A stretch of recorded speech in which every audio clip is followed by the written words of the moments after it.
평소 자주 보지 못했던 가족, 친척, 친구들을 오랜만에 만나 함께 시간을 보내는 즐거운 명절, 추석이죠. 하지만 이번 추석 풍경도 예전과는 다소 다를 듯한데 하루빨리 일상을 되찾을 수 있을 것이라는 희망을 가져옵니다. 저는 아나운서 강세영이고요. 화요일마다 만나는 프린세스 라디오, 지금 출발합니다. 오늘은 우리들의 친구라고 할 수 있죠? 없이는 못 사는 OTT 플랫폼 시장에 대해서 다뤄보려고 하는데요. 정해진 편성표에 맞춰서 프로그램을 챙겨보는 것이 아니라 언제든지 우리가 편한 시간에 컨텐츠를 소비할 수 있다는 점. 독보적인 플랫폼은 아무래도 유튜브겠죠? 넓게 보자면 OTT의 일종이지만 조금 다른 맥락으로 볼 수도 있겠는데요. 물론 유튜브 프리미엄이라는 유료 구독 체계도 있지만 대부분의 사람들이 무료로 소비하고 있다는 점에서 구독형 OTT가 아니라 광고형 OTT라고 해석할 수 있을 것 같습니다. 비대면 문화가 일상이 되어버리면서 우리는 어느새 급성장한 OTT 플랫폼들의 치열한 경쟁을 직관하고 있다고 표현해도 과언이 아니죠. 그래서 오늘은 저희 KNUBS 내부에서 특별히 선정된 OTT 플랫폼 전문가 두 분을 모시고 이 OTT 시장의 현황을 들여다보려고 합니다. 노래 한 곡 먼저 듣고 와서 본격적으로 이야기 시작해 볼게요. 조이의 안녕 들려드립니다.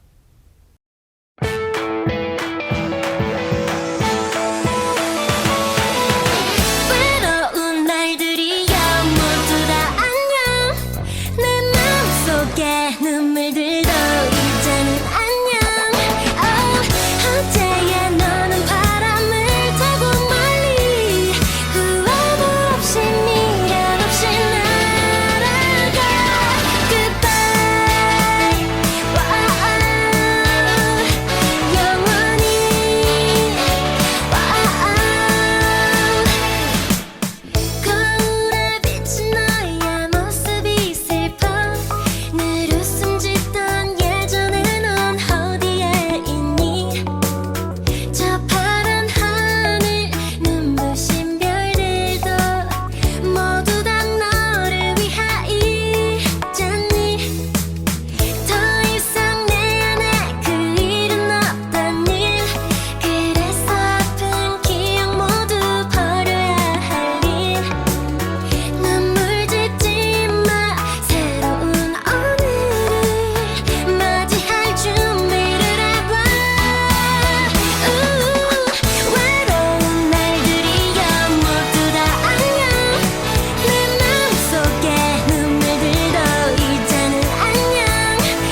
안녕하세요.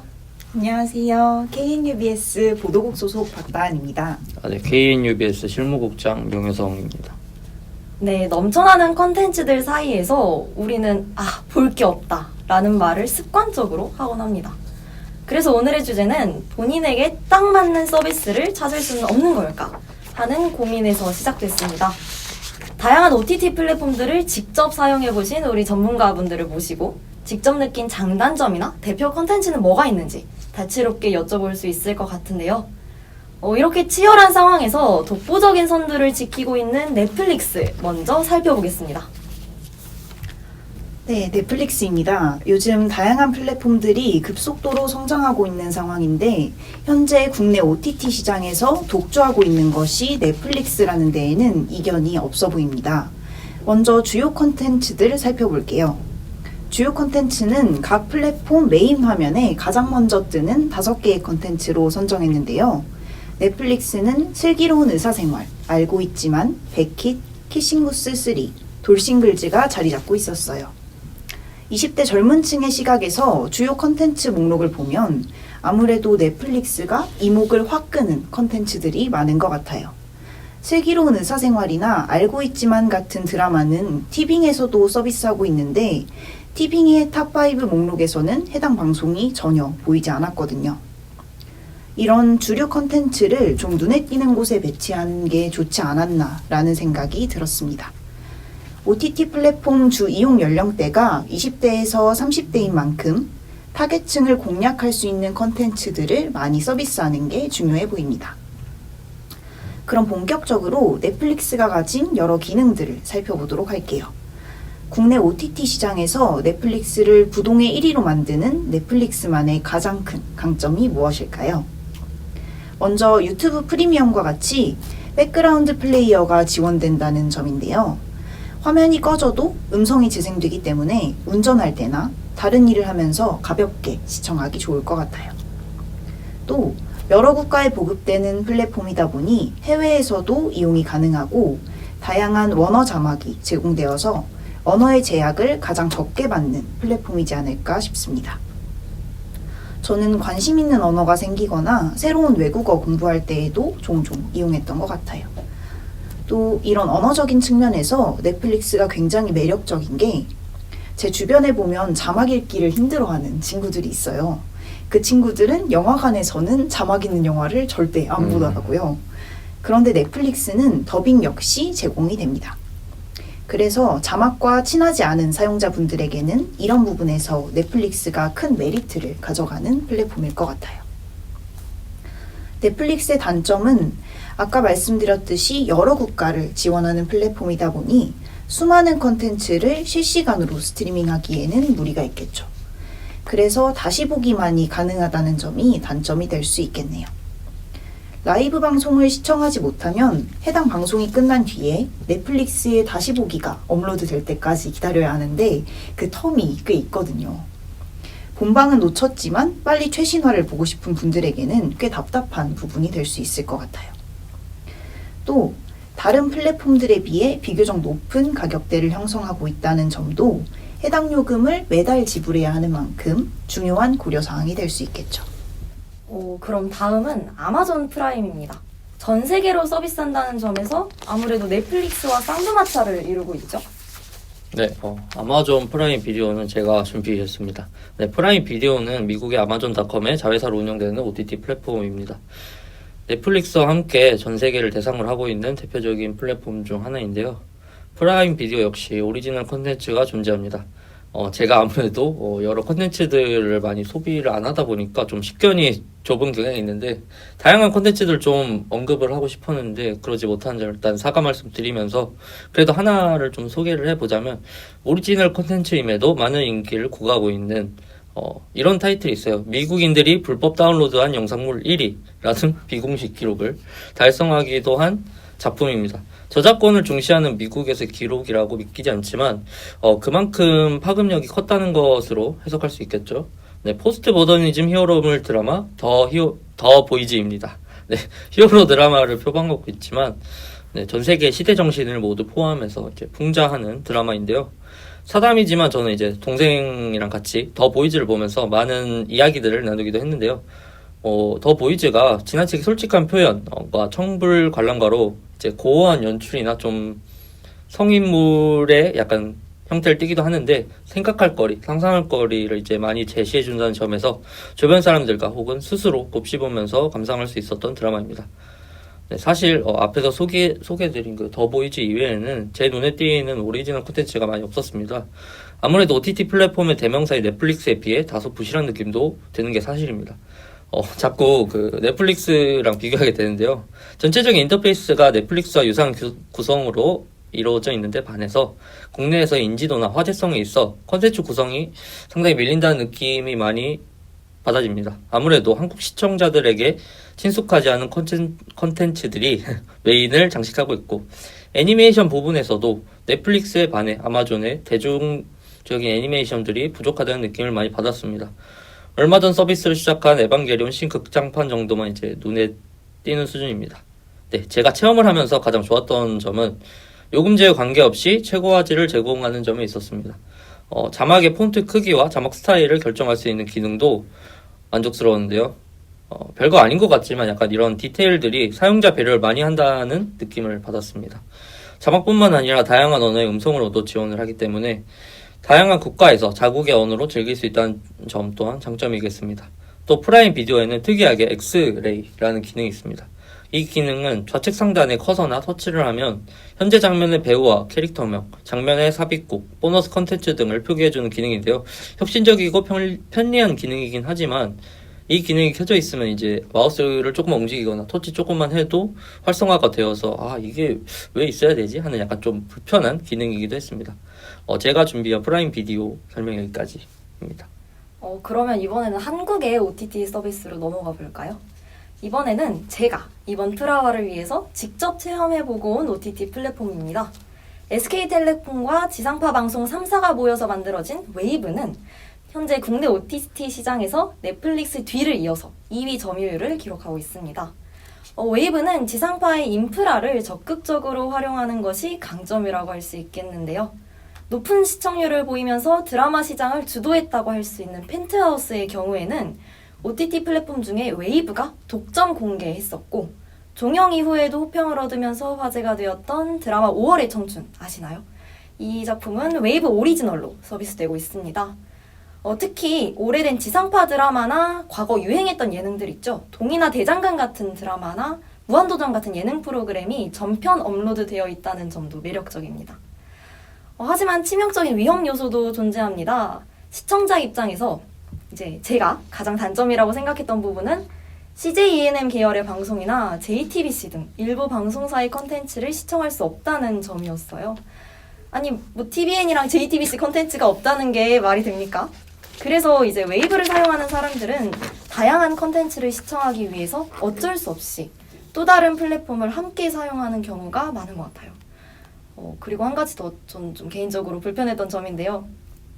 컨텐츠 시청하다가 넘기고 싶은 부분이 생길 수 있잖아요. 근데 그게 10초밖에 앞으로 안 가고 손가락으로 타임라인을 직접 소심하게 움직여서 이동을 해야 되는데 그게 전 개인적으로 좀 불편하더라고요.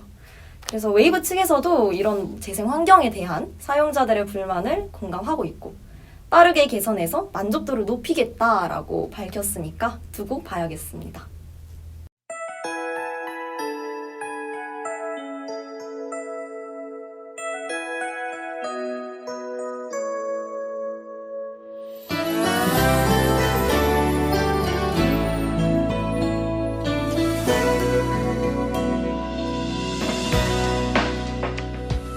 처음 널 만나는 날 노란 새송이 장미를 들고 룰루랄라 신촌을 향하는 내 가슴은 마냥 두근두근 생머리 휘날리며 나를 향해 손을 흔드는 너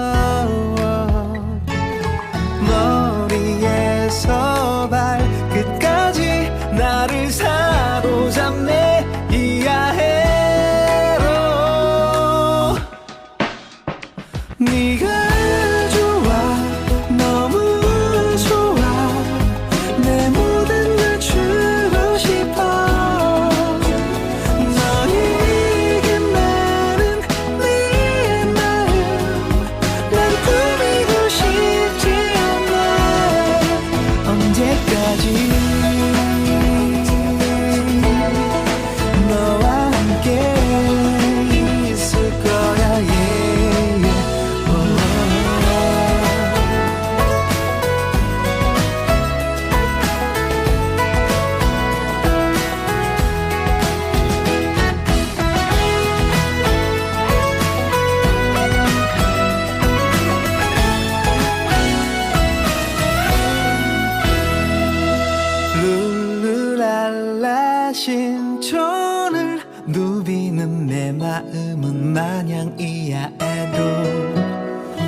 천사 어떻게 내 마음을 훔쳤나요?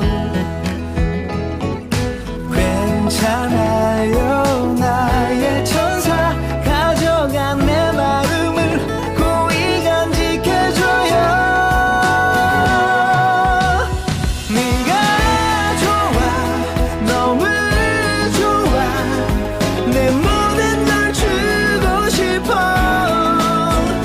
너에게만은 내 마음 난 꾸미고 싶지 않아.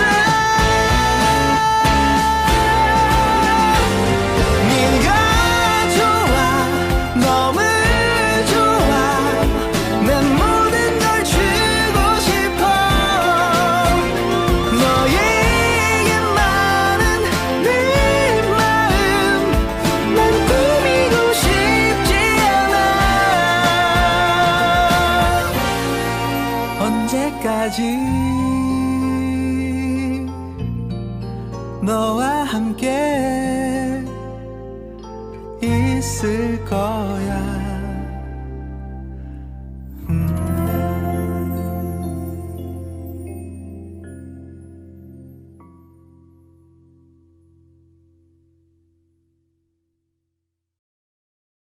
제가 방학 동안 가장 열심히 한 일이 바로 슬기로운 의사생활 정주행이었는데요. 매주 새로운 OST가 등장하는데 최근 방영분에서 조정석 배우가 부른 걸 들은 뒤로 일주일간은 이 곡만 반복 재생했던 것 같습니다. 함께 기분 전환 되셨기를 바라며 다음 플랫폼 소개하겠습니다. 강력한 계열사에 힘입어 국내에서의 입지를 빠르게 키워가고 있는 티빙. 먼저 주요 콘텐츠부터 살펴보겠습니다. 티빙의 경우에는 환승연애, 분데스리가, 마녀식당으로 오세요, 백종원의 사계, 보이스 시즌4가 메인 화면을 켰을 때 가장 먼저 등장하는 탑5 프로그램이었습니다. 현재 방영 중인 예능들이 줄을 차지하고 아무래도 TVN, CJ와 연결되어 있는 플랫폼인 만큼 해외 프로그램의 비중보다 국내 방송의 비중이 높아 보였어요. 저는 가끔 자기 전에 삼시세끼를 틀어놓을 때가 있는데 생활 예능 특유의 분위기 때문에 잠이 은근 잘 오거든요. 이런 분들이 티빙의 탑5 목록을 보시면 큰 매력을 느끼시지 않을까 싶네요. 티빙의 최대 강점은 바로 실시간 스트리밍이라고 생각해요. 해당 시간대 방송을 TV가 아닌 티빙 플랫폼을 통해서 라이브로 시청이 가능한데요. 또한 각 방송사 온에어 편성표가 한눈에 들어오게 잘 정리되어 있어서 라이브 방송 시청을 용이하게 합니다. 요즘 OTT 플랫폼들이 워낙 잘 되어 있어서 언제든지 돌려볼 수 있지만 그래도 본방을 못 읽는 분들이 많이 계시거든요. 그런 분들에게는 넷플릭스보다 좋은 선택지가 될 수 있지 않을까 싶습니다. 하지만 장점만큼이나 큰 단점도 가지고 있는데요. 티빙의 경우에는 이용권을 가지고 있어도 별도로 구매해서 시청해야 하는 콘텐츠들이 있습니다. 매달 결제하면서 이용하는 건데 보고 싶은 콘텐츠를 못 보는 경우가 생길 수 있어요. 이미 정기 구독료를 지불하고 있는 상황에서 추가 결제를 해야 하는 게 유쾌한 상황은 아닐 거예요. 티빙을 스트리밍 서비스라고 소개하는 데에 가장 큰 걸림돌이 되는 부분이 아닐까 싶네요. 또 티빙은 콘텐츠 저장 기능, 즉 다운로드 기능이 없습니다. 저는 이게 조금 치명적인 단점이라고 생각해요. 기차나 비행기에서 오랜 시간을 보내야 할 때 참 유용한 기능인데 와이파이가 있는 공간에서만 서비스를 이용할 수 있다는 점이 많이 아쉽습니다. 그런가 하면 요즘 카카오가 무서운 기세로 확장을 하고 있죠. OTT 시장에까지 발을 들인 카카오, 본격적으로 합류한 지 딱 1년 정도가 지났습니다. 후발주자임에도 불구하고 카카오TV도 나름의 경쟁력을 가지고 있는데요. 카카오TV의 오리지널 컨텐츠는 카카오TV뿐만이 아니라 다른 플랫폼에서도 시청이 가능하다는 점이 특이합니다. 이제 대부분 OTT에서는 일반적으로 자신들의 오리지널 컨텐츠를 독점 소유하잖아요. 네, 카카오TV의 경우에는 경쟁하는 플랫폼에 컨텐츠를 공급함으로써 카카오TV나 해당 오리지널 컨텐츠의 인지도를 같이 얻는 전략을 펼치는 거죠. 그래서 이제 배우 지창욱과 김지원이 출연했던 도시남녀의 사랑법이나 김세론 배우의 우수무당 가두심 같은 그 드라마가 카카오TV 오리지널 드라마인데요. 드라마를 통해서 카카오TV라는 플랫폼을 처음 알게 되었다고 한 저 같은 이용자들도 많은 걸 보면 카카오TV의 전략은 나름대로 성공한 것이 아닌가 싶습니다. 그리고 굳이 앱을 설치하지 않아도 저희 카카오톡 가운데에 있는 뷰 탭에서 볼 수도 있고 채널을 추가하는 방식으로 컨텐츠를 볼 수도 있어서 국내 서비스 중인 OTT 플랫폼 중에서 접근성은 단연 최고인 것 같습니다. 그리고 가장 특이한 점은 세로형 화면. 이게 몰입도를 높이는 데 굉장히 큰 역할을 하더라고요. 그런데 이제 가로로 볼 때에는 화면이 작아지죠. 그리고 앱을 사용할 때는 굉장히 거슬립니다. 이게 또 장점인 동시에 단점으로도 작용하는 것 같고요. 타 플랫폼보다는 좀 많이 다양한 컨텐츠가 없다는 점도 아쉽지만 그래도 아직까지는 시작 단계이기 때문에 좀 더 지켜볼 필요가 있지 않을까 싶습니다. 네, 저희가 준비한 OTT 플랫폼 중에 마지막입니다. 넷플릭스라는 거대 기업의 마지막 대항마 KOTT 플랫폼 왓챠입니다. 네, 왓챠는 한국의 영화평 기록 및 추천 서비스를 출시한 회사에서 OTT 플랫폼으로 변모한 서비스입니다. 네, 영화 추천 서비스로 시작을 했기 때문인지 영화 위주의 OTT 플랫폼이라는 인식이 강한데요. 왓챠의 오리지널 콘텐츠는 없고 왓챠 단독 서비스 작품이 주를 이루는데요. 네, 특이한 점은 영화뿐만 아니라 유튜브로 공개되는 예능 시리즈의 비하인드나 확장판 등을 감상 가능한 것이 눈에 띕니다. 주요 콘텐츠들을 살펴보면 SF 판타지 명작 반지의 제왕부터 해리포터까지 주로 대중적이고 많이 알려진 영화, TV 예능들이 주를 이룹니다. 왓챠는 아무래도 국내 플랫폼이다 보니 컨텐츠 선정에 있어 국내 이용자들에게 굉장히 친숙하고 지지를 많이 받아온 컨텐츠들이 가득 차 있다는 느낌이 듭니다. 네. 이러한 점에서 편안함을 주기도 하고 친숙한 느낌을 많이 주는 것 같습니다. 네, 아무래도 왓챠의 최고 장점은 본인이 감상했던 영화에 대한 평점을 매기면서 자신의 취향을 AI로 추천해주는 점인데요. 사견이지만 이렇게 영화에 대해 평점을 쌓아가고 이를 분석해서 취향 분석 데이터가 보여지는 것이 뭔가 뿌듯해지고 든든한 느낌이 들지 않나요? 이런 점이 왓챠의 매력이 아닌가 싶습니다. 개인적으로 제 분석 기록을 살펴봤을 때 저는 이제 깐깐한 미식가 이런 게 나오더라고요. 제가 별점 좀 짜게 주나봐요. 그런 것도 재미 요소가 아닌가 싶습니다. 네, 또 왓챠 파티라는 서비스가 있는데요. 왓챠 파티는 컨텐츠를 비대면으로 같이 볼 수 있는 컨텐츠 서비스입니다. 네, 불특정 다수와도 파티를 참여하면서 같이 컨텐츠를 보면서 감상을 공유할 수도 있고 아니면 친한 친구끼리도 채팅으로 같이 감상할 수 있는 서비스입니다. 네, 왓챠의 컨텐츠를 활용한 뛰어난 아이디어 서비스로 생각이 됩니다. 네, 개인적으로 이렇게 왓챠에 좀 애정이 있는데 과거부터 왓챠를 이용했기 때문에 이번에 다시 왓챠에 돌아오게 됐는데 솔직히 인터페이스가 제가 이용하던 때에 비해 많이 바뀌었어요. 그 불편한 점에 대해서 좀 얘기를 해보려고 하는데 이전에 보던 컨텐츠를 이어서 보는 이어보기가 모바일 화면 기준으로는 스크롤을 한참 내려야 확인할 수 있도록 변화해 있었는데 이어보기가 왓챠의 추천 컨텐츠라든지 왓챠 파티 등의 서비스보다 아래로 밀린다는 점이 좀 이해할 수 없는 구성이었는데요. 그런데 또 PC에서는 이어보기가 또 가장 위에 위치하면서 다른 환경과 상이한 인터페이스 구성에 더 아이러니함은 더해져만 갔던 것 같습니다. PC, 태블릿, 모바일 환경에서 동일한 경험을 느끼지 못하는 점이 불만이었습니다. 네, 아무래도 넷플릭스와 비교가 될 수밖에 없는 점은 4K 요금제를 이용하여 4K 화질을 즐기고자 해도 화질과 음향 품질이 현저히 떨어진 점을 체감할 수 있었는데요. PC 환경에서는 더욱 화질 저하가 두드러질 정도로 불편한 점을 확인할 수 있었습니다. 이는 자체 시스템에 의한 것이라 해결하기 어려운 문제가 될 것으로 보입니다. 제가 준비한 왓챠 이야기는 여기까지입니다. 다음 꼭 얘기를 해보려고 하는데 다음 얘기가 저희 요금제 이야기를 해야 되는데 원래 제가 빈지노의 아까워를 선곡을 했었는데 갑자기 마음이 변해가지고 노래를 바꿨습니다. 오면서 노래를 들었는데 되게 좋더라고요. 트와이스의 What is Love 듣고 오겠습니다.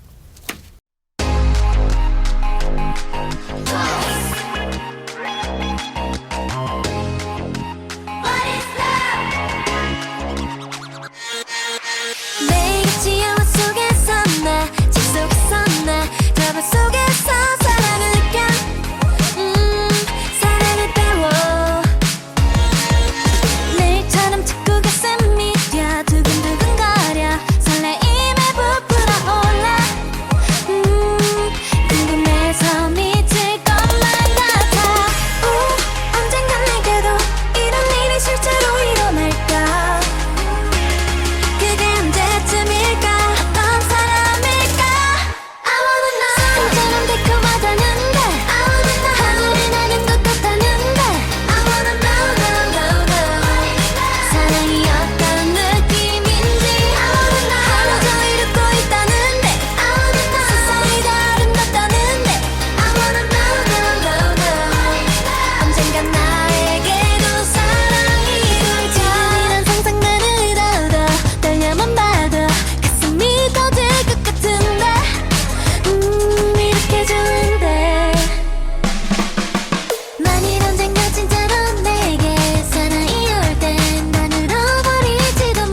사실 가격적인 부분을 빼놓을 수는 없을 것 같아요.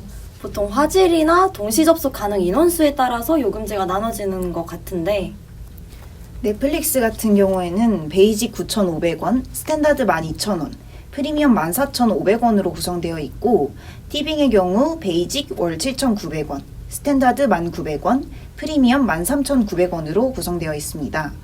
동시 접속 가능 인원은 왜? 제가 아까 말실수를 해서 지금 그 부분이 계속 머리에 걸리네요. 다시 가보도록 하겠습니다.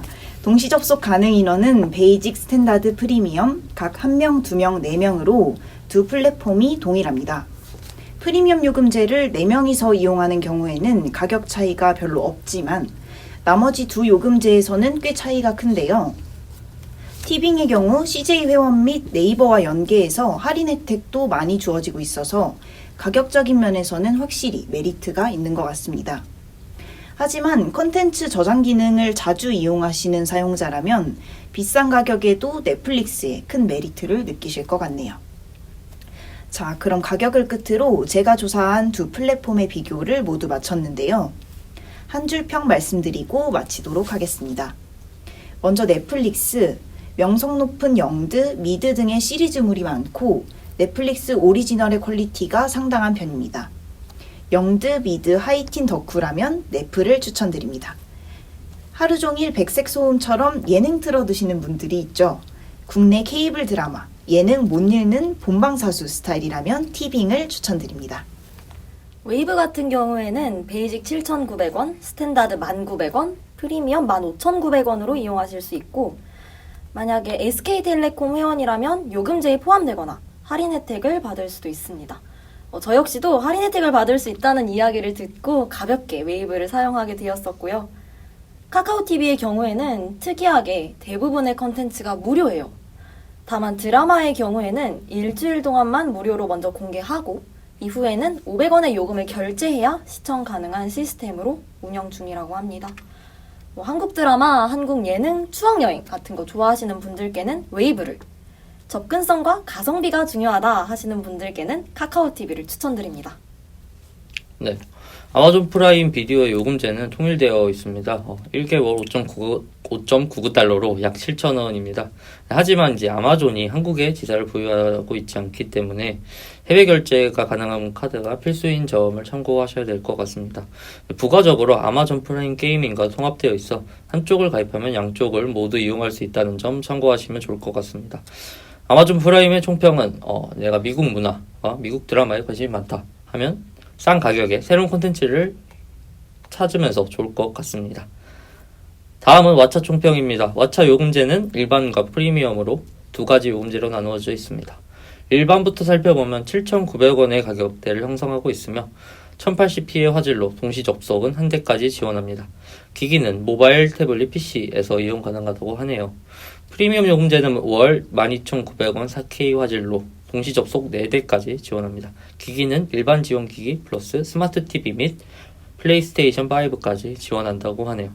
총평으로 고전 명작 영화, TV 시리즈, 특히 국내 컨텐츠들을 많이 선호하시는 분이라면 한국에서는 왓챠도 넷플릭스에 뒤지지 않는 OTT 플랫폼이라는 걸 부정할 수 없겠습니다. 나도 모르는 내 취향 찾기는 덤이고요. 저희 지금까지 6개의 OTT 플랫폼을 살펴봤는데 여러분들 하나씩 꼽아보자면 뭐가 제일 좀 인상 깊었는지 이게 제일 좋은 것 같다 들어봤을 때 세영이부터. 저 같은 경우는 지금 왓챠 사용 중이거든요. 앞으로도 쭉 아마 사용할 것 같고요. 말씀 들어보니까 확실히 비교가 되잖아요, 이게. 그래서 더 이 왓챠의 장점이 제 눈에도 부각이 좀 되는 게 아닌가 싶은 생각이 들어요. 다은 씨는? 저도 왓챠에 좀 관심이 가는데 지금 이용 중이지는 않지만 아까 국장님께서 말씀해주신 대로 그 개인별로 추천 컨텐츠들을 꼽아주는 점이 되게 매력적으로 다가와서 그 MBTI처럼 별명을 정해주는 게 되게 귀여워 보이더라고요. 그래서 한번 이용해보고 싶습니다. 그러니까 처음에 왓챠 소개해 주실 때 넷플릭스의 마지막 대항마 K OTT 플랫폼이라고 소개를 해주셨는데 지금 저희 3명 있는데 2명이 왓챠를 선택했거든요. 이 정도면 네, 대항마가 맞는 것 같습니다. 맞아요. 저도 왓챠를 뽑고 싶지만 이제 겸손하게 다른 분들이 한 것 중에서 뽑아보자면 저는 TV를 좀 매력이 있다고 생각했던 게 아무래도 CJ나 JTBC 쪽의 콘텐츠가 좀 양질의 콘텐츠가 많다 보니까 그런 게 더 재밌게 볼 수 아무래도 콘텐츠가 가장 중요하겠죠. 뭐 방송 예능 같은 부분에서 뛰어나기 때문에 티빙이 전 매력적으로 다가왔던 것 같습니다. 그럼 여기까지 저희가 6개 OTT 플랫폼 알아봤고요. 이제 저희도 6가지를 알아보았는데 요즘에는 하나만 보는 게 아니라 2개 이상 보는 사람들이 많은 것 같아요. 이제 저 같은 경우도 넷플릭스하고 유튜브 프리미엄을 좀 디폴트로 보고 있고 지금은 뭐 아까 말씀드린 왓챠를 구독하고 있지만 그때그때 뭐 봐야 할 컨텐츠가 있으면 티빙도 같이 번갈아 가면서 구독을 하고 있는데 이제 이렇게 구독을 하다 보니까 한 편을 따로따로 결제를 하는 것보다는 이렇게 또 멤버십으로 결제하는 게 가성비가 높아서 결국 가입을 하게 되는 것 같더라고요. 앞으로는 디즈니 플러스가 들어온다는 이야기가 계속 나오고 있고 거기에다가 애플 플러스 TV도 한국 진출 추진 중이라는 이야기도 나오고 있기 때문에 올 하반기에 이 OTT 시장에서 어떤 상황이 펼쳐질지 굉장히 궁금하네요. 모두들 오늘 저녁 보름달 보시면서 소원 비시고 소중한 소원 모두 성취하시길 바라면서 지금까지 저는 아나운서 강세영 그리고 오늘 프라와 함께한 KNU 베스트 OTT 플랫폼 전문가 명예성 나였습니다.